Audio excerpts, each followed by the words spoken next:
إن الحمد لله نحمده ونستعينه ونؤمن به ونتوكل عليه ونعوذ بالله من شرور أنفسنا ومن سيئات أعمالنا من يهده الله فلا مضل له ومن يضلل فلا هادي له أشهد أن لا إله إلا الله وحده لا شريك له وأشهد أن محمدا عبده ورسوله اللهم صل على محمد وعلى آل محمد كما صليت على إبراهيم وعلى آل إبراهيم اللهم بارك على محمد وعلى آل محمد كما باركت على إبراهيم وعلى آل إبراهيم إنك حميد مجيد. أعوذ بالله من الشيطان الرجيم. يا أيها الذين آمنوا اتقوا الله حق تقاته ولا تموتن إلا وأنتم مسلمون. يا أيها الناس اتقوا ربكم الذي خلقكم من نفس واحدة وخلق منها زوجها وبث منهما رجالا كثيرا ونساء واتقوا الله الذي تساءلون به والأرحام إن الله كان عليكم رقيبا. يا أيها الذين آمنوا اتقوا الله وقولوا قولا سديدا يصلح لكم أعمالكم ويغفر لكم ذنوبكم ومن يطع الله ورسوله فقد فاز فوزا عظيما. أما بعد فإن أصدق الحديث كتاب الله وأحسن الهدي هدي محمد صلى الله عليه وسلم وشر الأمور محدثاتها وكل محدثة بدعة وكل بدعة ضلالة وكل ضلالة في النار. بسم الله الرحمن الرحيم. إنما يستأذنك الذين لا يؤمنون بالله واليوم الآخر وارتابت قلوبهم فهم في ريبهم يترددون ولو أرادوا الخروج لأعدوا له عدة ولكن كره الله بعاثهم فثبتهم وقيل اقعدوا مع القاعدين. സ്നേഹസമ്പന്നരായ സത്യവിശ്വാസികളെ, വിശ്വാസിനികളെ, സൃഷ്ടിച്ച് പരിപാലിച്ചുകൊണ്ടിരിക്കുന്ന റഹ്മാനും റഹീമുമായ അള്ളാഹുവിൻ്റെ നിയമനിർദ്ദേശങ്ങൾ കഴിവിൻ്റെ പരമാവധി ജീവിതത്തിൻ്റെ എല്ലാ മേഖലകളിലും പുലർത്തി തഖ്വ പാലിച്ച് ജീവിതത്തെ ക്രമീകരിക്കണമേ എന്ന് സ്വന്തത്തെ മറക്കാതെ ദീനിൻ്റെ പേരിൽ ഓർമ്മപ്പെടുത്തുകയാണ്, വസിയ്യത്ത് ചെയ്യുകയാണ്. റഹ്മാനായ റബ്ബ് അവൻ ഏറ്റവും അധികം ഇഷ്ടപ്പെടുന്ന മുത്തഖീങ്ങളായ അവൻ്റെ അടിമകളുടെ കൂട്ടത്തിൽ നമ്മെ എല്ലാവരും ഉൾപ്പെടുത്തി അനുഗ്രഹിക്കുമാറാകട്ടെ. ഷഅബാനിൻ്റെ 15 അഥവാ പകുതി പിന്നിട്ടു.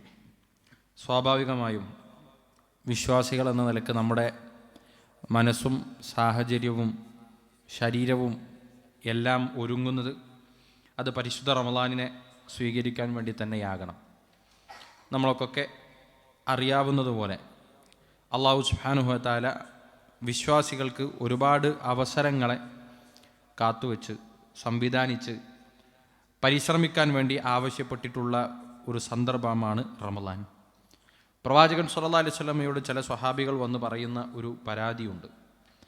മുൻഗാമികളായ ആളുകൾ അവരൊക്കെ ഒരുപാട് വർഷം ജീവിച്ചവരാണ്. നമുക്കറിയാം, നൂഹ് നബി അലൈഹി സ്വലാത്തു വസ്സലാമയുടെ പ്രബോധന കാലഘട്ടം മാത്രം 900 വർഷമുണ്ട് എന്ന് ചരിത്രത്തിൽ നമ്മൾ പഠിച്ചിട്ടുണ്ട്. അപ്പോൾ സ്വാഭാവികമായും പ്രവാചകൻ്റെ നൂഹ് നബി അലൈഹി സ്വലാത്തു വസ്സലാമയുടെ ആയുസ് അതിനേക്കാൾ കൂടുതൽ ഉണ്ടാകുമല്ലോ. അപ്പം മുൻഗാമികളായ സമൂഹം, മുന്നേ കടന്നുപോയിട്ടുള്ള സമൂഹങ്ങൾ അവരിതുപോലെ വലിയ കാലഘട്ടം ആയുസ് നൽകപ്പെട്ടവരും ആ കാലഘട്ടത്തിൽ അവർക്ക് നൽകപ്പെട്ട 1000 അതിനു മുകളിലുമൊക്കെയുള്ള ആയുസ്സിൽ സ്വർഗത്തിന് വേണ്ടി പണിയെടുക്കുകയും ചെയ്തിട്ടുണ്ട്.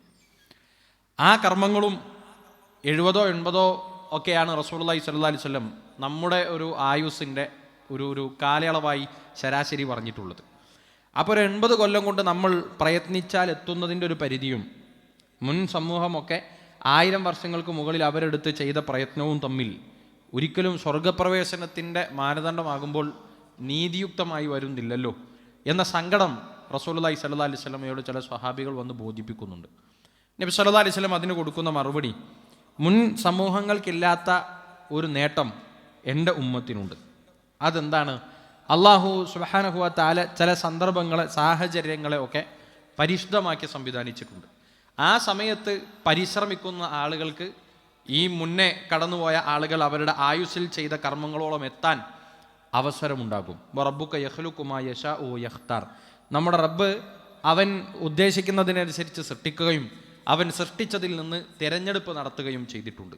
അങ്ങനെ തിരഞ്ഞെടുത്ത് അള്ളാഹു സുബ്ഹാനഹു വ തആല ഒരുപാട് നന്മകൾക്ക് മാതൃകയാക്കാൻ പറ്റുന്ന, അല്ലെങ്കിൽ ഒരുപാട് പുണ്യം ലഭിക്കാൻ പറ്റുന്ന കാര്യമായി ഒരു കാലഘട്ടമായി സംവിധാനിച്ചിട്ടുള്ളതാണ് പരിശുദ്ധ റമദാൻ. നമുക്കറിയാം, ആ റമദാനിൽ നിർബന്ധിതമായ നോമ്പ് നമ്മൾ അനുഷ്ഠിക്കുന്നു. ആ റമദാനിൽ പ്രവർത്തിക്കുന്ന നന്മകൾക്കുള്ള പ്രതിഫലങ്ങളെക്കുറിച്ച് ഹദീസുകളിലൂടെ നബി സല്ലല്ലാഹു അലൈഹി വസല്ലം നമ്മളെ പഠിപ്പിക്കുന്നു. മാത്രവുമല്ല, ആ റമദാനിൻ്റെ പിറവി ഉണ്ടാകുന്നതോടുകൂടെ പ്രപഞ്ചത്തിൽ തന്നെ അള്ളാഹു സുബ്ഹാനഹു വ തആല നന്മ ആഗ്രഹിക്കുന്ന ആളുകൾക്ക് കൂടുതൽ പരിശ്രമിക്കാൻ പറ്റുന്ന വിധത്തിൽ പ്രകൃതിയെ സംവിധാനിക്കും എന്നുമൊക്കെ പഠിപ്പിക്കുകയുണ്ടായി.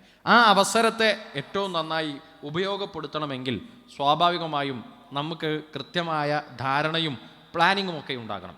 നന്മയുടെ വിഷയത്തിൽ മുന്നിട്ട് വരിക എന്നത് വിശ്വാസികളുടെ എപ്പോഴുമുള്ള ഒരു സ്വഭാവമാണ്.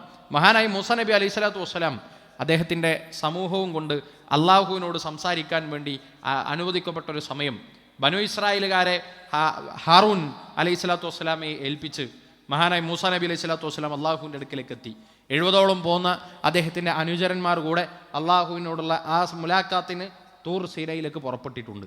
പക്ഷേ അള്ളാഹുവിൻ്റെ മുന്നിൽ സംസാരിക്കാൻ വേണ്ടി എത്തുന്നത് ആദ്യം മൂസാ നബി അലൈഹി സ്വലാത്തു വസ്സലാമയാണ്. അദ്ദേഹത്തിൻ്റെ കൂടെയുള്ള ആളുകളെക്കാളൊക്കെ എത്രയോ വേഗതയിൽ അദ്ദേഹം നടന്നുപോയി അള്ളാഹുവിനോടുള്ള സംസാരത്തിന് വേണ്ടി ധൃതി കാട്ടിപ്പോയി എന്ന് ഖുർആൻ പരിചയപ്പെടുത്തുന്നുണ്ട്. അപ്പോൾ അള്ളാഹു മൂസാ നബിയോട് ചോദിച്ചു എന്താണ് നിങ്ങളുടെ പിന്നിലുള്ള ആളുകളോട്, നിങ്ങൾ കൂടെ വന്ന ആളുകളോട്, ഉലായിക അല അസരി, അവരെൻ്റെ പിന്നാലെ വരുന്നുണ്ട്, പക്ഷേ അള്ളാഹു നിൻ്റെ തൃപ്തി എൻ്റെ ആഗ്രഹമായതുകൊണ്ട് ഞാൻ ധൃതിപ്പെട്ടു വന്നു എന്ന് മൂസാ നബി അലൈഹി സ്വലാത്തു വസ്സലാം പറയുന്നുണ്ട്. ഇതൊരു വിശ്വാസിയുടെ മനോഭാവമാണ്. അവസരങ്ങളെ ഏറ്റവും നന്നായി ഉപയോഗപ്പെടുത്താൻ വേണ്ടിയിട്ടുള്ള ഒരു തിടുക്കം വിശ്വാസികൾ കാണിക്കും. നമുക്കറിയാം, റസൂലുള്ളാഹി സ്വല്ലല്ലാഹു അലൈഹി വസല്ലം ഒരിക്കൽ പറഞ്ഞു, ഒരുപാട് ആളുകൾ വിചാരണയില്ലാതെ സ്വർഗത്തിൽ പ്രവേശിക്കും. ഇതൊരു വലിയ സന്തോഷ വാർത്തയാണ്. വിചാരണയില്ലാതെ സ്വർഗത്തിൽ പ്രവേശിക്കുന്ന ഒട്ടനേകം മനുഷ്യന്മാരുണ്ടാകും. അങ്ങനെ പറഞ്ഞപ്പോൾ ആളുകൾ ചോദിച്ചു, എന്താണ് അവരുടെ വിശേഷണ ഗുണങ്ങൾ, ആരൊക്കെയാണ് വിചാരണ കൂടാതെ സ്വർഗത്തിൽ പ്രവേശിക്കുന്ന ഭാഗ്യവാന്മാർ? നബി സല്ലല്ലാഹു അലൈഹി വസല്ലം അതിൻ്റെ വിശേഷണങ്ങളൊക്കെ പറഞ്ഞു. ആ സദസ്സിലുണ്ടായിരുന്ന ഉക്കാശ റളിയല്ലാഹു അൻഹ പെട്ടെന്ന് ചാടി എണീറ്റ് റസൂലുള്ളാഹി സ്വല്ലല്ലാഹു അലൈഹി വസല്ലമയോട് പറഞ്ഞു, പ്രവാചകരെ, ആ കൂട്ടത്തിൽ 70,000 ആളുകളെക്കുറിച്ച് വിചാരണയില്ലാതെ സ്വർഗത്തിൽ കടക്കുമെന്ന് പറഞ്ഞ കൂട്ടത്തിൽ എന്നെ ഉൾപ്പെടുത്താൻ വേണ്ടി അങ്ങ് പ്രാർത്ഥിക്കണം. നബി സല്ലല്ലാഹു അലൈഹി വസല്ലം പറഞ്ഞു, താങ്കൾ ആ കൂട്ടത്തിൽ പെട്ടതാണ്. അപ്പോൾ സ്വാഭാവികമായിട്ടും കൂടെയുള്ള ആളുകളൊക്കെ എന്നിട്ട് പ്രവാചകർ ഞങ്ങൾക്കും വേണ്ടി പ്രാർത്ഥിക്കണം. നബി സല്ലല്ലാഹു അലൈഹി വസല്ലം പറഞ്ഞു, സബഖക ബിഹ ഉക്കാശ, ഈ നന്മയിൽ ഉക്കാശ നിങ്ങളൊക്കെ മുൻകടന്നു പോയിട്ടുണ്ട്. നന്മയിൽ മുന്നോട്ട് വരാനുള്ള ഒരു താല്പര്യം അത് വിശ്വാസികൾ കാണിക്കും. അതിനവർക്ക് കൃത്യമായ പ്ലാനിങ്ങുകൾ ഉണ്ടാകും. മഹാനായ അനസ് ഇബ്നു നളർ റളിയല്ലാഹു അൻഹു അദ്ദേഹം ഉഹുദിലേക്ക് പോകുന്ന ഘട്ടത്തെക്കുറിച്ച് ചരിത്രത്തിൽ നമുക്ക് കാണാൻ പറ്റും. ബദർ നഷ്ടപ്പെട്ടതിന് അദ്ദേഹത്തിന് വലിയ സങ്കടമായിരുന്നു. കാരണം നമുക്കറിയാം, ബദർ യുദ്ധം അതൊരിക്കലും റസൂലുള്ളാഹി സ്വല്ലല്ലാഹു അലൈഹി വസല്ലം ഒരു യുദ്ധമായി ആലോചിച്ച് യുദ്ധം ചെയ്യാൻ വേണ്ടി പോയതല്ല. ഒരു കച്ചവട സംഘത്തെ നേരിടാൻ ലഭ്യമായ സ്വഹാബികളെ കൂട്ടി പ്രവാചകൻ നടത്തിയ യാത്രയായിരുന്നു. അതുകൊണ്ട് തന്നെ ആ ബദറിൽ പങ്കെടുക്കാൻ ഒട്ടനേകം സ്വഹാബികൾക്ക് പറ്റിയിട്ടില്ല. ആ അവസരം നഷ്ടപ്പെട്ടതിൽ ഓർത്ത് വലിയ സങ്കടത്തിലായിരുന്നു അനസ് ഇബ്നു നളർ റളിയല്ലാഹു അൻഹു ഉണ്ടായിരുന്നത്. പിന്നീട് ഉഹുദ് അതങ്ങനെയല്ല. ഉഹുദ് ഒരു പോരാട്ടമാണ്. അവിടേക്ക് പുറപ്പെടാൻ വേണ്ടി ആരോഗ്യമുള്ള മുഴുവൻ യുവാക്കളോടും സ്വഫ് കെട്ടാൻ പ്രവാചകൻ കൽപ്പിച്ചിട്ടുണ്ട്. ആ കൽപ്പിച്ചപ്പോൾ വളരെ താല്പര്യപൂർവ്വം അനസ് ഇബ്നു നളർ റളിയല്ലാഹു അൻഹു ഉഹുദിൽ നഷ്ടപ്പെട്ടു പോയ ഒന്നിനെ അത് താല്പര്യപൂർവ്വം നേടിയെടുക്കാൻ വേണ്ടി പോയ ചരിത്രം നമ്മളെ പഠിപ്പിക്കുന്നുണ്ട്. അഥവാ സുഹൃത്തുക്കളെ, നന്മയുടെ വിഷയത്തിൽ ഒരാൾക്ക് എപ്പോഴാണ് മുന്നോട്ട് പോകാൻ സാധിക്കുക എന്ന് വെച്ചാൽ ഒരു തൗഫീഖ് അള്ളാഹുവിൻ്റെ അടുക്കൽ നിന്ന് ഉണ്ടാവുകയും പ്ലാനിങ് ഉണ്ടാവുകയും ചെയ്യുമ്പോഴാണ്. തബൂക്ക് യുദ്ധത്തിന് പുറപ്പെടുന്ന ഘട്ടത്തിൽ ഒരു വിഭാഗം ആളുകൾ റസൂലുള്ളാഹി സ്വല്ലല്ലാഹു അലൈഹി വസല്ലമയോട് പല കാരണങ്ങളും പറഞ്ഞ് അവർ പുറപ്പെടുന്നില്ല എന്ന് പറഞ്ഞു. അപ്പോൾ ഭയങ്കര വെയിലാണ്, വെയിൽ ഒന്നും ആറിയിട്ട് ഞങ്ങളെല്ലാവരും കൂടെ വന്നോളാം, നബി നിങ്ങൾ പോയിക്കോളൂ എന്ന് പറഞ്ഞു. പല കാരണങ്ങൾ പറഞ്ഞ് അവരെ പിന്തിരിഞ്ഞ് നിൽക്കുന്ന സ്വഭാവം ഉണ്ടായി. സൂറത്തു തൗബയിൽ ഈ വിഭാഗം ആളുകളുടെ മനോഗതിയെക്കുറിച്ച് ഖുർആൻ പറയുന്നുണ്ട്. അതാണ് ആമുഖമായി ഞാൻ ഓതി വെച്ചത്. ഇന്നമാ യസ്തഇദിനുകല്ലദീന ലാ യുഅ്മിനൂന ബില്ലാഹി വൽ യൗമിൽ ആഖിർ വർതാബത്തു ഖുലൂബുഹും ഫഹും ഫീ റൈബിഹിം യതറദ്ദദൂൻ. താങ്കളോട് പ്രവാചകരെ ഓരോ കാരണങ്ങൾ പറഞ്ഞ് ഇവിടുന്ന് ഞങ്ങളിപ്പോൾ വരുന്നില്ല എന്ന് താങ്കളോട് അനുമതി ചോദിക്കുന്ന ആളുകൾ, അവർക്ക് യഥാർത്ഥത്തിൽ വിശ്വാസമല്ല എന്ന് പറഞ്ഞാൽ അവർ മുസ്ലിമീങ്ങളാണ്, പക്ഷെ മുനാഫിക്കുകളാണ്, നിഫാക്കുള്ള ആളുകളാണ്. അവർ ആ വിശ്വാസ ധൈര്യം ഉൾക്കൊള്ളാതെ പുറപ്പെടാൻ പരിശ്രമിക്കാൻ നിൽക്കാതെ പിന്തിരിഞ്ഞു നിന്ന ആളുകളാണ്. അവരുടെ സ്വഭാവത്തെക്കുറിച്ച് പറയുമ്പോൾ ഖുർആൻ പറഞ്ഞു, വലൗ അറാദുൽ ഖുറൂജ ലഅഅദ്ദു ലഹു ഉദ്ദ. അവർ ആ പ്രവാചകന്റെ കൂടെ നിന്ന് മുസ്ലിങ്ങളെല്ലാവരും നടത്തുന്ന പോരാട്ടത്തിന് പോരാൻ അവരുദ്ദേശിച്ചിരുന്നുവെങ്കിൽ, ആ നന്മ കരസ്ഥമാക്കണമെന്ന് അവർക്ക് ആഗ്രഹമുണ്ടായിരുന്നെങ്കിൽ, ആ വിചാരം അവർക്കുണ്ടായിരുന്നുവെങ്കിൽ അവർ അതിനുവേണ്ടി നല്ല തയ്യാറെടുപ്പ് നടത്തുമായിരുന്നു. ഉച്ചക്കേശ് അല്ലെങ്കിൽ വെയിലൊന്ന് ആറിപ്പോകാന്ന് പറഞ്ഞാൽ ആ ആറിപ്പോകാനുള്ള മനോഭാവം ഉണ്ടെങ്കിൽ അതിനുവേണ്ട തയ്യാറെടുപ്പുകൾ അവർ നടത്തുമായിരുന്നു. പക്ഷേ വലാകിൻ കരിഹല്ലാഹും ബിഅസഹും ഫസബ്ബതഹും വഖീല ഖുഉദു മഅൽ ഖാഇദീൻ. പക്ഷെ അവരുടെ വിശ്വാസം, അവരുടെ ഹൃദയം, അവരുടെ ഉള്ളിലിപ്പ് റബ്ബിനറിയാം. അതുകൊണ്ട് തന്നെ ഈമാനിൻ്റെ ദൗർബല്യമുള്ളവർ പ്രവാചകന്റെ കൂടെ തബൂക്കിലേക്ക് പോകേണ്ടതില്ല എന്ന് അള്ളാഹുവിൻ്റെ തീരുമാനം. അതുകൊണ്ട് അവരോട് പറഞ്ഞു ഖുഉദു മഅൽ ഖാഇദീൻ, നിങ്ങൾ ഇവിടെ തന്നെ ഇരുന്നോളൂ എന്ന് അവരോട് പറയപ്പെട്ടു. ഇത് റമദാനുമായി ബന്ധപ്പെട്ടുള്ള മുന്നൊരുക്കത്തിൻ്റെ കാര്യത്തിൽ ഈ സന്ദർഭം എവിടെയാണ് യോജിക്കുന്നത് എന്ന് ചോദിച്ചാൽ, ഈ ആയത്ത് വിശദീകരിക്കുമ്പോൾ പണ്ഡിതന്മാർ പറഞ്ഞു, നന്മയുടെ വിഷയത്തിൽ പ്ലാനിങ്ങുകളോടുകൂടെ മുന്നോട്ട് പോകുന്നത് മുഅ്മിനീൻ്റെ സ്വഭാവമാണ്. തബൂക്കിൽ പ്രവാചകന്റെ കൂടെ സ്വഫ് കെട്ടിയ മുഅ്മിനീങ്ങളുടെ സ്വഭാവം അതാണ്. അവർക്ക് പ്ലാനിങ്ങുകളുണ്ട്, ആ നന്മയുടെ അവസരങ്ങൾ ഉപയോഗപ്പെടുത്താൻ ആലോചനകളുണ്ട്, തീരുമാനങ്ങളുണ്ട്. പക്ഷേ ഈമാൻ അത്ര തന്നെ എത്താത്ത നിൽക്കുന്ന ആളുകൾ, മുനാഫിക്കുകൾ, നിഫാഖുള്ളിലുള്ളവർ, അവർ കാത്തിരിക്കുകയാണ് ഒരവസരം. ഇത് നമുക്ക് പറ്റിയ അവസരമല്ല, ഭൗതികമായി ഒന്നുകൂടെ മെച്ചപ്പെടട്ടെ എന്നൊക്കെ വിചാരിച്ചിരിക്കുന്നവർ, അവർക്ക് പ്ലാനിങ് ഇല്ല. അവരുടെ സമയം, അവർ ആ നന്മയെ എങ്ങനെ ഉപയോഗപ്പെടുത്തണം എന്നതിനെക്കുറിച്ച് അവർക്ക് ആലോചനയില്ല, അവർ തീരുമാനിച്ചിട്ടില്ല, അവർ പ്ലാൻ ചെയ്തിട്ടില്ല. അതുകൊണ്ട് തന്നെ നന്മയുടെ വിഷയത്തിൽ മുന്നൊരുക്കങ്ങൾ നടത്തുന്നവർ, പ്ലാനിങ് നടത്തുന്നവർ, അത് വിശ്വാസിയുടെ സ്വഭാവമാണ്. പ്ലാനിങ്ങുകൾ നടത്താതിരിക്കുന്നത് അത് മുനാഫിക്കുകളുടെ സ്വഭാവമാണ് എന്ന് ഈ ആയത്ത് വിശദീകരിച്ചു പണ്ഡിതന്മാർ നമ്മളെ പഠിപ്പിക്കുന്നുണ്ട്. സഹോദരങ്ങളെ, പരിശുദ്ധ റമദാനിൻ്റെ പ്രാധാന്യത്തെക്കുറിച്ച്, ശ്രേഷ്ഠതയെക്കുറിച്ച് അറിയാത്തൊരു മുസ്ലിമും ഈ പള്ളിയിൽ വന്നിരിക്കുന്നില്ല. നമുക്കൊക്കെ അതറിയാം, പലതവണ നമ്മളൊക്കെ കേട്ടുപോയിട്ടുള്ള കാര്യമാണിത്. റസൂലുള്ളാഹി സ്വല്ലല്ലാഹി അലൈഹി വസല്ലമയോട് അവിടുത്തെ ഒരു അനുചരൻ യുദ്ധത്തിന് പുറപ്പെടാൻ നിൽക്കുന്ന വേളയിൽ പ്രവാചകനോട് ഒന്ന് പറയാണ്, റസൂലെ, എനിക്ക് രക്തസാക്ഷിത്വം വഹിക്കണം, അങ്ങ് എനിക്ക് വേണ്ടി പ്രാർത്ഥിക്കണം. നബി സല്ലല്ലാഹു അലൈഹി വസല്ലം അദ്ദേഹത്തിന് വേണ്ടി പ്രാർത്ഥിച്ചു. അല്ലാഹുമ്മ സല്ലിംഹു, അള്ളാഹുവിനെ അദ്ദേഹത്തെ രക്ഷപ്പെടുത്തണേ, ഗനീമത്ത് സ്വത്ത് കിട്ടുന്ന കൂട്ടത്തിൽ അദ്ദേഹത്തെ ഉൾപ്പെടുത്തണേ. എന്തുണ്ടായി? പ്രവാചകന്റെ പ്രാർത്ഥന അള്ളാഹു സ്വീകരിച്ചു. അദ്ദേഹം യുദ്ധം വിജയിച്ച് മടങ്ങി വന്നു, ഗനീമത്ത് സ്വത്ത് അദ്ദേഹത്തിന് കിട്ടി. രണ്ടാമതൊരു വേളയിൽ ഇതുപോലെ ഇതേ സ്വഹാബി പ്രവാചകന്റെ അരികിൽ പോയി ചോദിക്കാൻ, നബി സല്ലല്ലാഹു അലൈഹി വസല്ലമയോട് പ്രാർത്ഥിക്കാൻ ആവശ്യപ്പെടാണ്, പ്രവാചകരെ, ഈ യുദ്ധത്തിലെങ്കിലും എനിക്കൊരു രക്തസാക്ഷിത്വം ഞാൻ കൊതിക്കുന്നുണ്ട്, അങ്ങ് എനിക്ക് വേണ്ടി പ്രാർത്ഥിക്കണം. നബി സല്ലല്ലാഹു അലൈഹി വസല്ലം വീണ്ടും ആദ്യത്തെ പോലെ തന്നെ പ്രാർത്ഥിച്ചു, അല്ലാഹുവേ, ഇദ്ദേഹത്തിന് ഈ രക്ഷപ്പെടുത്തണേ, ഗനീമത്ത് സ്വത്തിന് അർഹനാക്കണേ. അങ്ങനെ തന്നെ സംഭവിച്ചു. മൂന്നാമതും ഒരു യുദ്ധത്തിന് പോയപ്പോൾ അദ്ദേഹത്തിന്റെ ആഗ്രഹം റസൂലുള്ളാഹി സ്വല്ലല്ലാഹു അലൈഹി വസല്ലമയോട് ഒന്ന് പറഞ്ഞു, രക്തസാക്ഷിത്വം കൊതിക്കുന്നുണ്ട് പ്രവാചകരെ, അങ്ങ് എനിക്ക് വേണ്ടി പ്രാർത്ഥിക്കണം. റസൂലുള്ളാഹി സ്വല്ലല്ലാഹു അലൈഹി വസല്ലം 2 തവണ ആവർത്തിച്ച് തന്നെ മൂന്നാമതും ആവർത്തിച്ചു, അള്ളാഹു ഇദ്ദേഹത്തെ രക്ഷപ്പെടുത്തണം, ഗനീമത്ത് സ്വത്തിന് അവകാശിയാക്കണം. അങ്ങനെ തന്നെ സംഭവിച്ചു. ഇതിന് ശേഷം അദ്ദേഹം വന്ന് റസൂലുള്ളാഹി സ്വല്ലല്ലാഹു അലൈഹി വസല്ലമയോട് ചോദിക്കുകയാണ്, പ്രവാചകരെ, എങ്കിൽ സ്വർഗം എനിക്ക് ലഭ്യമാകുന്ന ഒരു കർമ്മത്തെക്കുറിച്ച് താങ്കൾ എനിക്ക് അറിയിച്ചു നൽകാമോ?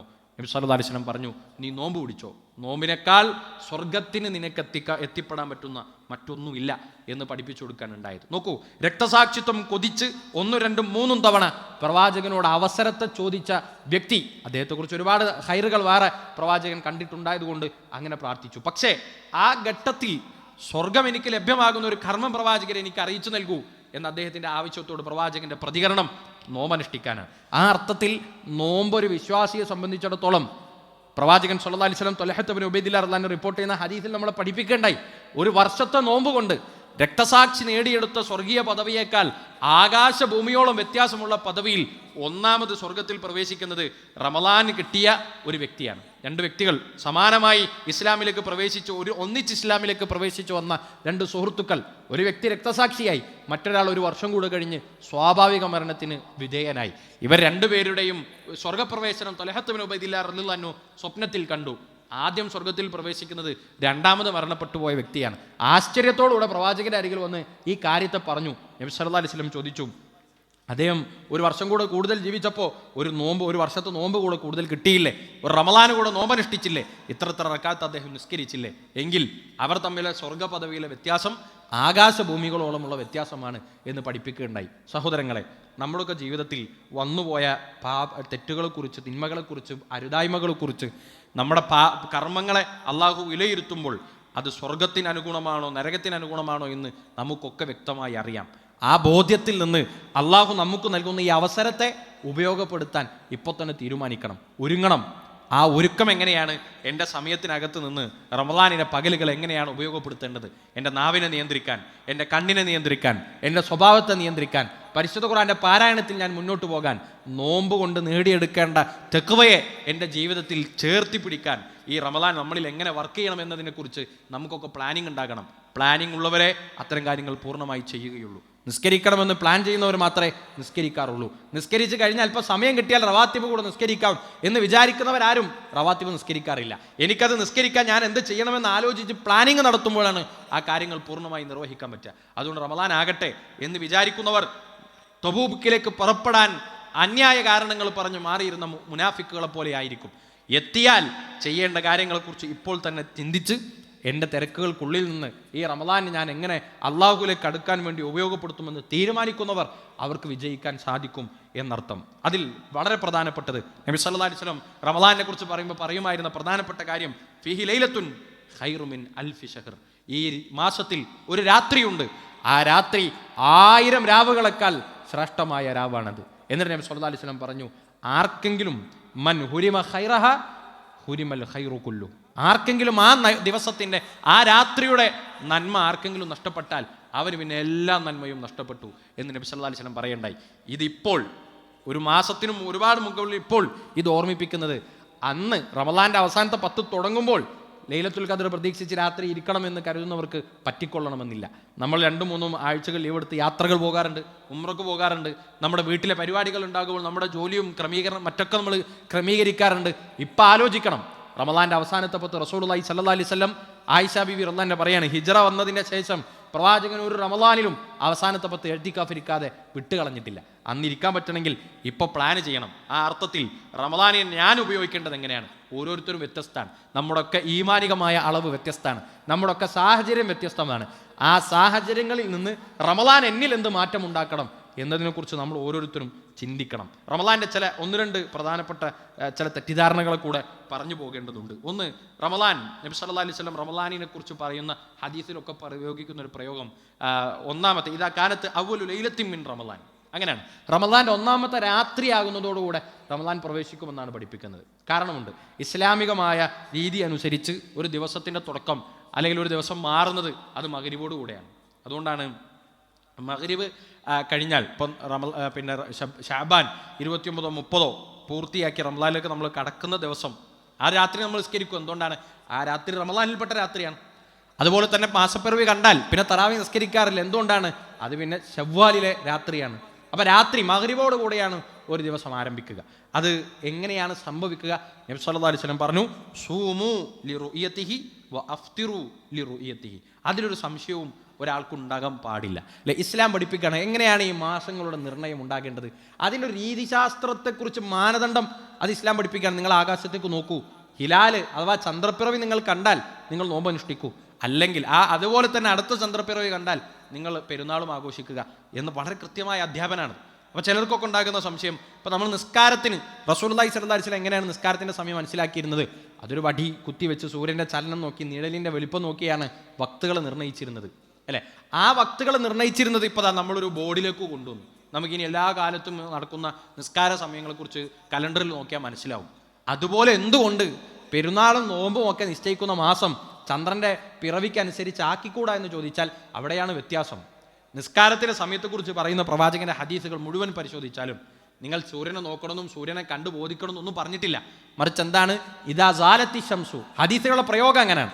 സൂര്യൻ നീങ്ങിയാൽ, ആ നീങ്ങി എന്ന് നമുക്ക് ബോധ്യപ്പെടാവുന്ന ഏതൊക്കെ സംവിധാനങ്ങളും നമുക്ക് ഉപയോഗിക്കാം. അന്ന് നേലുകളുടെ വലിപ്പം നോക്കിയിട്ടാണ് സൂര്യൻ്റെ ചലനം മനസ്സിലാക്കിയിരുന്നത്. ഇന്നത് നേരത്തെ മനസ്സിലാകുന്നുണ്ട്. ആ ചലനങ്ങളെക്കുറിച്ച് ഖുർആൻ പറഞ്ഞിട്ടുണ്ട്, വശംസു തജ്രി ലി മുസ്തഖറിലഹ ദാലിക തഖ്ദീറുൽ അസീസിൽ അലീം. അതിൽ മാറ്റൊന്നുമില്ല. അപ്പോൾ സൂര്യൻ്റെ ചലനത്തെക്കുറിച്ച് അള്ളാഹു നിശ്ചയിച്ച ഭ്രമണപഥത്തിലൂടെ അത് കറങ്ങുന്നതിൽ വ്യത്യാസങ്ങൾ വരില്ല എന്നതുകൊണ്ട് തന്നെ ആ ചലനത്തെ മനസ്സിലാക്കാവുന്ന ഏത് കാര്യവും നമുക്കെടുക്കാം. എന്നാൽ മാസപ്പിറവിയെ കുറിച്ച് പറയുമ്പോൾ റസൂലുള്ളാഹി സ്വല്ലല്ലാഹു അലൈഹി വസല്ലം പറഞ്ഞു, നിങ്ങൾ നോക്കണം, നോക്കി കണ്ടില്ലെങ്കിൽ, കാണാത്തതിൻ്റെ കാരണം ഇല്ലാത്തത് കൊണ്ടല്ല, നിങ്ങൾ കാണാത്തത് കൊണ്ടാണെങ്കിൽ പൂർത്തിയാക്കണമെന്ന് വരെ പഠിപ്പിക്കണ്ടായി. അപ്പോൾ നമ്മൾ ചോദിക്കാം, എന്താ നബി സല്ലല്ലാഹു അലൈഹി വസല്ലമയുടെ കാലത്ത് പ്രവാചകന് ഇങ്ങനത്തെ ടെക്നോളജി വരുമെന്ന് അറിയാഞ്ഞിട്ടായിരിക്കുമല്ലോ എന്ന് നമ്മൾ വിശ്വസിക്കുന്നിടത്ത് നമ്മുടെ ഈമാനെ നമ്മൾ പുനഃപരിശോധിക്കണം. റസൂലുള്ളാഹി സ്വല്ലല്ലാഹു അലൈഹി വസല്ലം ഓലമേഞ്ഞ താഴെ പൂഴിമണ്ണുള്ള മസ്ജിദ് നബവിയിൽ നിന്ന് പറയാണ്, ദജ്ജാൽ വരും. വളരെ അകലെ നിന്ന് ദജ്ജാൽ ചോദിക്കും, ഇത് ആരുടേതാണ് ഈ വെള്ളക്കൊട്ടാരം? ദജ്ജാലിൻ്റെ കൂടെയുള്ള ആളുകൾ പറയും, അത് പ്രവാചകന്റെ പള്ളിയാണ്. വെള്ളക്കൊട്ടാരമായിരിക്കും പ്രവാചകന്റെ മസ്ജിദുൻ നബവി മസീഹുദ് ദജ്ജാലിന്റെ ആഗമന സമയത്ത് എന്ന് പ്രവാചകൻ പറയുമ്പോൾ സ്വഹാബികൾ ഇരിക്കുന്നത് പൂഴിമണ്ണിലാണ്. ആ പള്ളിയുടെ കൂര ഓല കൊണ്ട് മേഞ്ഞതാണ്. പക്ഷേ വഹി കൊണ്ട് ഉണ്ടാകുന്ന കാര്യത്തെക്കുറിച്ച് റസൂലുള്ളാഹി സ്വല്ലല്ലാഹി അലൈഹി വസല്ലമയുടെ ഗൈബല്ല അത്. പ്രവാചകൻ അറിയുന്ന അഭൗതിക കാര്യമല്ല അത്. അത് വഹിയിലൂടെ സ്ഥിരപ്പെടുത്തി കൊടുത്ത കാര്യമാണ്. മുസ്ലിമീങ്ങളുടെ നോമ്പ് എന്ന് മാത്രമല്ല, എല്ലാ കാര്യങ്ങളും നിർണ്ണയിക്കേണ്ടത് എങ്ങനെയാണ്? ചന്ദ്രപ്പിറവി അനുസരിച്ചാണ്. ഇപ്പം നോക്കൂ, ചില കഫാറത്തുകളെ കുറിച്ച് പറയുമ്പോൾ അല്ലെങ്കിൽ യുദ്ധ ഇരിക്കേണ്ട കാലത്തെക്കുറിച്ച് പറയുമ്പോൾ എല്ലാം കണക്കാക്കേണ്ട സമയം, സക്കാത്ത് കണക്ക് കൂട്ടാൻ ഒരാളുടെ വരുമാനത്തിൻ്റെ 1 വർഷം എന്ന് നമ്മൾ എപ്പോഴും പറയാറുണ്ട്. ഈ 1 വർഷം കണക്ക് കൂട്ടേണ്ടത് എങ്ങനെയാണ്? ചന്ദ്രൻ്റെ പിറവിയെ ആസ്പദമാക്കിക്കൊണ്ടുള്ള മാസ നിർണയമാണ്. ഇതിനെല്ലാം ബാധിക്കുന്ന ഒരു കാര്യത്തെക്കുറിച്ച് ഇരുട്ടിൽ നിർത്തി റസൂലുള്ളാഹി സ്വല്ലല്ലാഹി അലൈഹി വസല്ലം വരാൻ പോകുന്ന കാര്യങ്ങളെക്കുറിച്ച് ബോധ്യപ്പെടാതെ ഇസ്ലാമിലെ അടിസ്ഥാനങ്ങളെപ്പോലും നിർണ്ണയിക്കുന്ന ഒരു കാര്യത്തെക്കുറിച്ച് പറയില്ല. അതുകൊണ്ട് പിറവി കാണണമെന്നതിൽ ഒരു സംശയമില്ല. അങ്ങനെ തന്നെയാണ് മാസം നിശ്ചയിക്കപ്പെടേണ്ടത്. മറ്റൊന്ന് നിയ്യത്തിൻ്റെ വിഷയം. നബി സല്ലല്ലാഹു അലൈഹി വസല്ലം പറഞ്ഞു, മൻ ലം യുബയ്യിത്തി സിയാം ഫലാ സിയാമ ലഹു. രാത്രി ആകുമ്പോഴേക്കും നോമ്പിനെ കുറിച്ച് നിയ്യത്ത് വെക്കാത്ത ഒരാളെ സംബന്ധിച്ചിടത്തോളം അവർക്ക് പിന്നെ എന്തില്ല, നോമ്പില്ല എന്ന് നബി സല്ലല്ലാഹു അലൈഹി വസല്ലം പറയേണ്ടായി. ആ നിയ്യത്ത് എന്താണ്? ഒരിക്കലും വാചികമായി ചൊല്ലിപ്പറയുന്ന നിയ്യത്തല്ല. അതിന് ഒരുപാട് പ്രശ്നമുണ്ട്. നബി സല്ലല്ലാഹു അലൈഹി വസല്ലം പറഞ്ഞു, ഇന്നമൽ അമലു ബിന്നിയാത്ത്. എല്ലാ കർമ്മങ്ങളും നിയ്യത്തനുസരിച്ചാണ് അവർക്ക് കൂലി കിട്ടുക. ഒരു സാധുവും തറാവിസ്കരിക്കാൻ വരുന്നതും നോമ്പ് വെക്കുന്നതും ഒക്കെ എന്താ പറയുക, ഉമ്മക്കും ഉപ്പക്കൊക്കെ ഒരു നിർബന്ധിതാവസ്ഥയിൽ ഇങ്ങനെ ചെയ്തു പോകുന്ന ഒരു സാധുവിനെ കുറിച്ച് നമുക്കൊക്കെ അറിയാം. അങ്ങനെയൊക്കെ പലരുണ്ട്. അവർ പള്ളിയിൽ വന്ന് തറാവിസ്കാരം കഴിഞ്ഞിരുന്ന് ചൊല്ലുന്ന വാചകത്തിൻ്റെ അർത്ഥം പോലും അറിയാതെ ഇമാം ചൊല്ലുന്നത് അങ്ങനെ ഏറ്റു പറയാറുണ്ട്. വൈത്തു പിന്നെ സൗമഹദീൻ അന്നദായി എന്നൊക്കെ ചൊല്ലാറുണ്ട്. പക്ഷെ അതൊന്നും ആ പറയുന്ന വാചകത്തോട് ഒട്ടും യോജിക്കുന്നതല്ല അവൻ്റെ മനസ്സിലുണ്ടാവുക. അവൻ്റെ മനസ്സിൽ എന്താണോ കരുതിയത് അതിനാണ് കൂലി ഉണ്ടാവുക എന്ന് റസൂലുള്ളാഹി സ്വല്ലല്ലാഹി അലൈഹി വസല്ലം പഠിപ്പിക്കുന്നുണ്ട്. അത് വാചകമല്ല നിയ്യത്തിൻ്റെ അടിസ്ഥാനം. മറിച്ച് ഇമാം നവവി റഹിമഹുള്ളാഹ് പറഞ്ഞതുപോലെ അത് മഹല്ലു നിയ്യത്ത് കൽബാണ്, ഹൃദയമാണ് എന്ന് പ്രത്യേകം പഠിപ്പിച്ചതുപോലെ ഇപ്പം നിയ്യത്ത് ഉണ്ടാകണം. ഏതർത്ഥത്തിൽ? രാത്രി തന്നെ നാളെ ഞാൻ നോമ്പ് നോക്കും എന്നൊരു ബോധത്തിൽ കിടന്നുറങ്ങാനും ആ ബോധം, ആ കരുതൽ ഉണ്ടാവുകയുമാണ് ആ നിയ്യത്ത് കൊണ്ട് അർത്ഥമാക്കുന്നത് എന്ന് മനസ്സിലാക്കണം. തുടർന്ന് നോമ്പുമായി ബന്ധപ്പെട്ട ചില ഇത്തരം വിധിവിലക്കുകൾ അടുത്ത നോമ്പിന് മുമ്പേയുള്ള അടുത്തൊരു ഖുത്ബയിലൂടെ പരാമർശിക്കാം എന്ന് വിചാരിക്കണം. ഏതായാലും ഈ റമളാനിനെ നമുക്ക് നഷ്ടപ്പെട്ടു പോകാതിരിക്കണമെങ്കിൽ ഇപ്പോൾ തന്നെ നമ്മൾ ഒരുങ്ങണം. ആ ഒരുക്കം വ്യക്തിപരമായി നമ്മൾ നടത്തിയാൽ മുഅ്മിനീങ്ങളുടെ കൂട്ടത്തിൽ ഉൾപ്പെട്ട് റയ്യാൻ എന്ന കവാടത്തിലൂടെ റമളാനിനെ, നോമ്പിനെ പ്രയോജനപ്പെടുത്തുന്നവരിൽ നമുക്ക് ഉൾപ്പെടാം. റഹ്മാനെ റബ്ബ് തൗഫീഖ് നൽകി അനുഗ്രഹിക്കുമാറാകട്ടെ.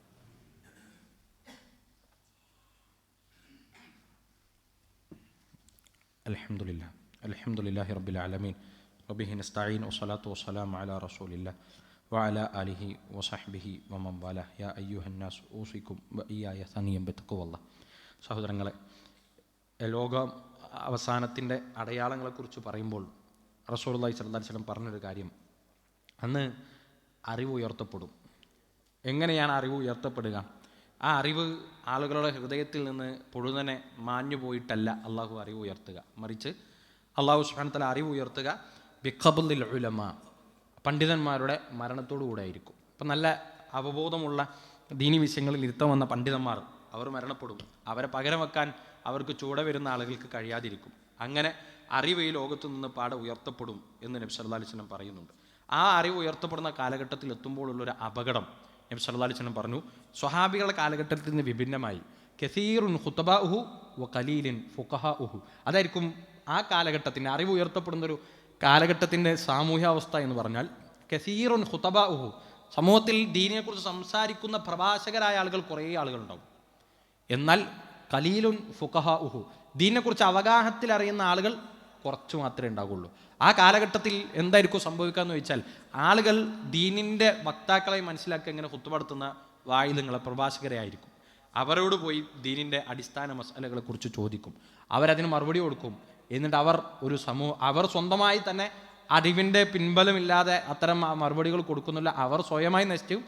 അതല്ലു, അവരുടെ സമൂഹത്തെ നശിപ്പിക്കുകയും ചെയ്യും എന്ന് ഒരു കാലഘട്ടത്തിൻ്റെ അവസാനം ഉണ്ടാകുന്ന സാമൂഹ്യ സാഹചര്യത്തെക്കുറിച്ച് റസൂലുള്ളാഹി സ്വല്ലല്ലാഹി അലൈഹി വസല്ലം നമ്മൾ ഓർമ്മപ്പെടുത്തുന്നുണ്ട്. നമുക്കൊരു ജാഗ്രത ഉണ്ടാക്കണം. ദീനിനെക്കുറിച്ച് സംസാരിക്കുന്ന എല്ലാവരും ദീൻ അറിയുന്ന ആളുകളല്ല എന്ന് നമ്മൾ മനസ്സിലാക്കണം. പ്രത്യേകിച്ച് പുതിയ കാലത്ത് മിമ്പറിൽ നിന്നും അല്ലെങ്കിൽ ഇത്തരം വേദികളിൽ നിന്നും മാത്രമല്ലല്ലോ ദീന് പറയുന്നത്.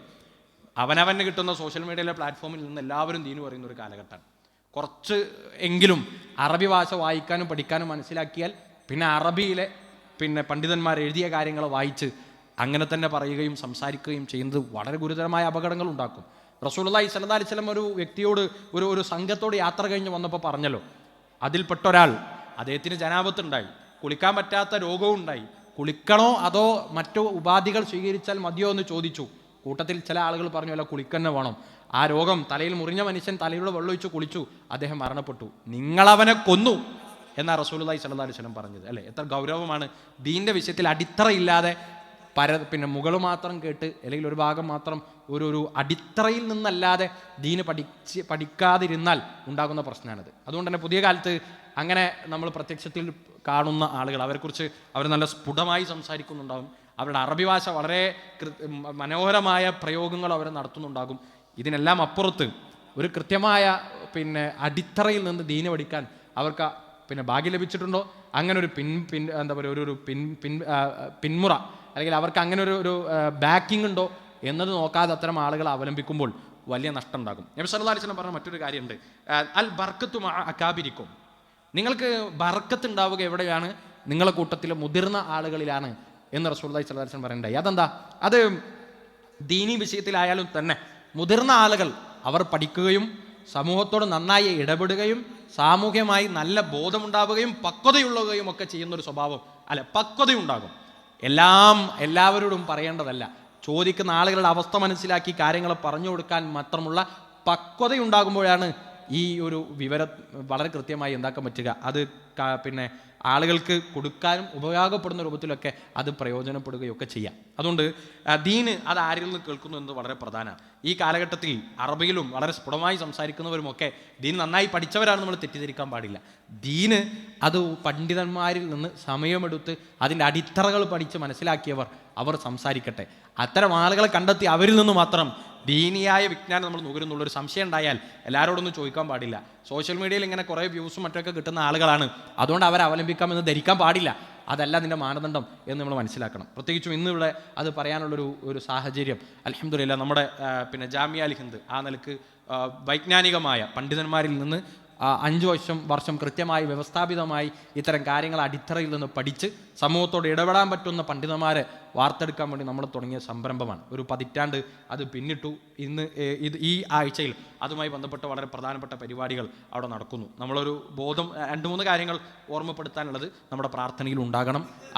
അത് ഈ പറയുന്ന രൂപത്തിൽ മുതിർന്ന ഈ സമൂഹത്തോട് ഏറ്റവും നന്നായി ഇടപെടാൻ പറ്റുന്ന പക്വതയുള്ള പണ്ഡിതന്മാർ അവർ വിദ്യാർത്ഥികൾക്ക് പഠിപ്പിച്ചു കൊടുക്കുന്ന ഒരു സംവിധാനം അവിടെ ഉണ്ട്. സമയമെടുത്ത് ദീന് പഠിക്കണം എന്ന് പറയുന്ന വിധത്തിൽ പഠിക്കുന്നു. മാത്രമല്ല, പഠിച്ചു കഴിഞ്ഞവർ ഇപ്പോൾ വിദേശത്തൊക്കെയുള്ള വളരെ പ്രധാനപ്പെട്ട പണ്ഡിതന്മാരിൽ നിന്ന് പഠിക്കാൻ അവസരം കിട്ടി അവിടെ പോയി പഠിക്കുന്ന കുട്ടികളുണ്ട്. സമൂഹത്തിൽ വൈജ്ഞാനികമായ അവരുടേതായ സംഭാവനകൾ അർപ്പിക്കുന്ന ആളുകളൊക്കെ ഉണ്ട്. അപ്പോൾ നമ്മുടെ ഭാഗത്തുനിന്ന് ഒരു ആത്മാർത്ഥമായ പ്രാർത്ഥന ഉണ്ടാകണം എന്ന് ഓർമ്മപ്പെടുത്തണം. ഒപ്പം ഇന്ന് തുടങ്ങി ഞായറാഴ്ച വരെ വൈജ്ഞാനികമായ ഒരുപാട് സെഷനുകൾ അവിടെ നടക്കുന്നുണ്ട്. നമ്മുടെ വളരെ പരിസരത്താണ്, നമുക്ക് യാത്ര ചെയ്ത് എത്താൻ പറ്റുന്ന ദൂരത്താണ്. എല്ലാവരും ഉണ്ടാകണം. ഈ ഞായറാഴ്ച അതുമായി ബന്ധപ്പെട്ടൊരു പ്രധാനപ്പെട്ട പരിപാടിയാണ്, അഥവാ 3ാമത് കോൺവൊക്കേഷൻ നമ്മൾ പറയാം. ഈ രൂപത്തിൽ അവിടെ പഠിച്ച് പഠനം പൂർത്തിയാക്കി ആളുകൾക്ക് സമൂഹത്തിൽ ഒരു അഡ്രസ്സ് നൽകി അവർ അവതരിപ്പിക്കുന്ന ഒരു പരിപാടിയാണ്. അപ്പോൾ അതിനും നമ്മുടെ ഒരു ശ്രദ്ധയും പ്രാർത്ഥനയും ഉണ്ടാകണം. അതിലുപരി എല്ലാ നിലക്കുമുള്ള സഹായങ്ങൾ ഉണ്ടാകണം. സാമ്പത്തികമായി കൂടെ നമ്മുടെ സഹായം ഉണ്ടാകണം. എല്ലാ റമദാനിലും നമ്മൾ കളക്ഷൻ എടുക്കാറുണ്ട്. റമദാനിലെ വളരെ പ്രധാനപ്പെട്ട ഒരു ഓഹരി സ്വീകരിച്ചിട്ടാണ് അവിടെ പഠിക്കുന്ന ഭൂരിഭാഗം വിദ്യാർത്ഥികളും സൗജന്യമായി പഠിക്കുന്ന വിദ്യാർത്ഥികളാണ്. അപ്പോൾ ആ നിലക്ക് നമ്മുടെയൊക്കെ ഒരു ബാധ്യതയാണ്. നേരത്തെ പറഞ്ഞതുപോലെ സമൂഹത്തിൽ ഉള്ളറിഞ്ഞ അകക്കാമ്പറിഞ്ഞ ഇരുത്തം വന്ന പണ്ഡിതന്മാരെ ഉണ്ടാക്കിയെടുക്കുക എന്ന് നമ്മുടെ എല്ലാവരുടെയും ആവശ്യമാണ്, നമ്മുടെ എല്ലാവരുടെയും ബാധ്യതയാണ്.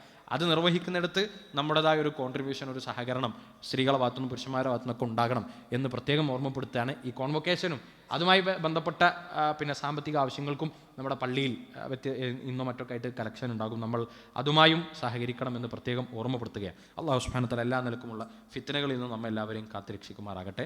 ദീന് അതിൽ അടിയുറച്ച് നിന്ന് ഈമാനോടെ ജീവിച്ച് മരണപ്പെടാൻ അള്ളാഹു നമുക്കൊക്കെ തൗഫീക്ക് നൽകി അനുഗ്രഹിക്കുമാറാകട്ടെ. അള്ളാഹു ഞങ്ങളിൽ നിന്ന് വന്നുപോയിട്ടുള്ള ചെറുതും വലുതുമാകുന്ന പാപങ്ങൾ നിന്റെ മഹത്തായ ഫضല് കൊണ്ട് ഞങ്ങൾക്ക് നീ വിട്ടുപുറത്ത് മാപ്പാക്കി തരണ റഹ്മാനെ. അള്ളാഹു പ്രാർത്ഥനയ്ക്ക് വേണ്ടി വസിയത്ത് ചെയ്തിട്ടുള്ള ഒരുപാട് സഹോദരങ്ങൾ, അവരുടെയൊക്കെ പ്രയാസങ്ങൾ നീ ദൂരീകരിച്ചു കൊടുക്കണം റഹ്മാനെ. ഈമാനോടെ സ്വബറോടെ പരീക്ഷണങ്ങൾ നേരിടാൻ അവർക്കും ഞങ്ങൾക്കുമൊക്കെ നീ തൗഫീക്ക് നൽകി അനുഗ്രഹിക്കണം റഹ്മാനെ. വരുന്ന റമളാൻ ആഫിയത്തോടുകൂടെ പ്രയോജനപ്പെടുത്താൻ ഞങ്ങൾക്കൊക്കെ തൗഫീക്ക് നൽകി അനുഗ്രഹിക്കണം റഹ്മാനെ. എല്ലാ രാത്രിയിലും നരകമോചനം നൽകുന്നതിൽ ഏതെങ്കിലുമൊക്കെ ഒരു രാത്രിയിൽ നീ ഞങ്ങളെയും ഉൾപ്പെടുത്തി അനുഗ്രഹിക്കണം റഹ്മാനെ. പ്രവാചകന്മാരുടെ സിദ്ദീഖുകളുടെ ശുഹദാക്കളുടെ കൂടെ സ്വർഗീയ അനുഭൂതി ആസ്വദിക്കാൻ ഞങ്ങൾക്കും ഞങ്ങളുടെ കുടുംബത്തിനും നീ തൗഫീഖ് നൽകി അനുഗ്രഹിക്കണം റഹ്മാനെ. ഭയാനകരമായ നരകശിക്ഷയിൽ നിന്ന് ഞങ്ങളെയും ഞങ്ങളുടെ കുടുംബത്തെയും നീ കാത്തുരക്ഷിക്കണം റഹ്മാനെ. അല്ലാഹുമ്മ ഗ്ഫിർ ലിൽ മുഅ്മിനീന വൽ മുഅ്മിനാത്ത് വൽ മുസ്ലിമീന വൽ മുസ്ലിമാത്ത് الأحياء منهم والأموات إنك مجيب الدعوات ويا قاضي الحاجات. اللهم أجرنا من النار، اللهم أجرنا ولوالدينا من النار. ربنا تقبل منا دعاءنا وأعمالنا إنك أنت السميع العليم وتب علينا إنك أنت التواب الرحيم واغفر لنا يا غافر المجرمين. آمين آمين برحمتك يا أرحم الراحمين.